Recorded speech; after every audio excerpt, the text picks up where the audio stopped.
Hey everyone, welcome to the Everyday Human podcast. My name is Easton Taverna. Each day I'll share a reflection written by me and inspired by literature, poetry, music, movies, video games, and more. And after that, I'll share a prompt for you to write your own reflection. Together, we'll explore what it means to be human. Every month, we'll walk a new path, taking a look at life, death, the universe, and everything in between. Thanks for coming along. I'm glad you're here. For more, visit eastontaverna.com or join me on Instagram at _everydayhuman. Hello, everyone. Welcome back to the Everyday Human. We are 12 days into January. I hope you're having a good one so far. Today's episode is called Be the Leaf on the Stream, and it was inspired by a quote from Virginia Woolf's The Waves. I think I first read Woolf probably senior year of high school or early into my college years. I don't actually remember. And I will admit, I don't think I really understood her work when I first was exposed to it. But I've revisited it since, especially last year, reading some of it again, revisiting it, using some quotes from her in this book. And there is something special and beautiful about her writing. I've come to love it, partly because it forces me to slow down and really engage with it. Anything that helps us slow down in today's world, causing us to think and step away from the sickness of instant gratification, is not a bad thing. And I have to give a lot of credit to this quote in particular for helping me shape the idea and direction of this book when I first started writing it, and for the podcast as well. This idea that we humans are not singular beings to be labeled as one thing in life and then live and die with that label. If you listen to episode 1 from early December, you'll catch some similarities between that introduction episode and this reflection. And okay, let's get into the quote. It goes like this: I am not one and simple, but complex and many. And now we'll get into my reflection.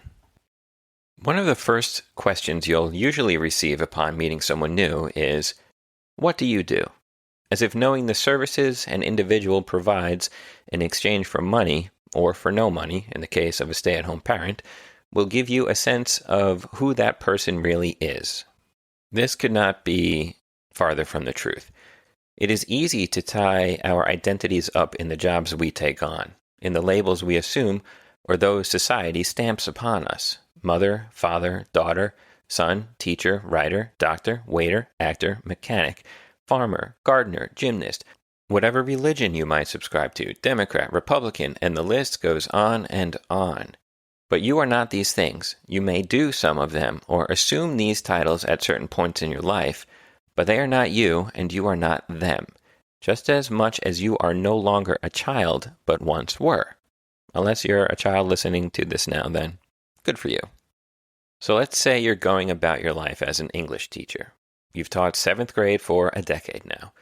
You've devoted your entire college career studying pedagogy, basically lived in the middle school you work at between teaching and running the drama club, and you've spent a fair amount of mornings and nights doing professional development and grading papers. But new technology, lower enrollment, and budget cuts lead to your being laid off. Unfortunately, there's no tenure at this imaginary school. What follows is an identity crisis. What happens when one loses or questions their sense of self, feeling they've lost purpose? It happens all too often. You've attached yourself to a title, essentially reducing yourself, a human, something that is complex and many, into a noun or a verb. There are so many other facets of your existence, so many other ways you spend the brief time you've been allotted on this planet. You run every morning. You're creating organic tea blends from your garden. You're writing a book of poetry inspired by your cat. You take care of your young children. You're working on solving the latest project at the rock climbing gym. You're teaching your nephew how to play piano. You stand outside in the morning and just stare at the stars before the sun rises. You are not one and simple, but complex and many. There are times in life when it is good to be the rock in the stream, standing strong against the current of life that would wear down your spirit. But there are also times to be the leaf that falls from the tree, resting on the surface of the water, going where the current takes it. When it comes to your identity, You are simply you, a fluid being who changes with nature and in time, because you are a part of nature. You do different things. You experience different events. You assume different roles.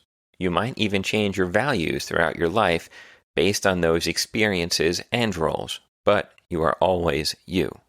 A leaf on the stream, a painting in progress, a draft being edited, a human being human. And that is it for today's reflection. Thanks to Virginia Woolf and her book, The Waves. Now it's time for you to take out your journal or think about the following reflection question. What have I always assumed my identity to be? But who am I really? I hope that one gives you a little bit to think about today. And I will be back tomorrow, January 13th, with another reflection. Have a good one and take care.